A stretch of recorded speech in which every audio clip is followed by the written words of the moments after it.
माँ, a beautiful person for all of us। अब कौन मेरे इंतज़ार में बैठा होगा और घर देर से आने पर परेशान होगा। कौन कहेगा जाओ इसे ढूंढो, रास्ते में कहीं थक हार के बैठा होगा।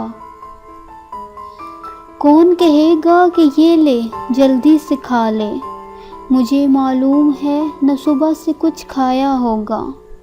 अब कौन मेरे घर से जाते हुए बुलाएगा, खुदा महफूज रखे हर बला से, ये कौन कहेगा।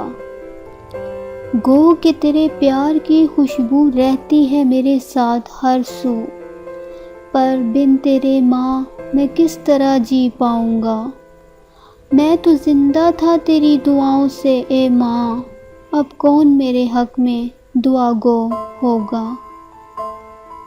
माँ, मोहब्बत, शफ़क़त, इबादत, रियाज़त, वो लफ्ज़ ही नहीं उतरा जिससे तुझे लिखूं। I love you so much माँ। अल्लाह हम सब की माँ को सलामत रखे, आमीन।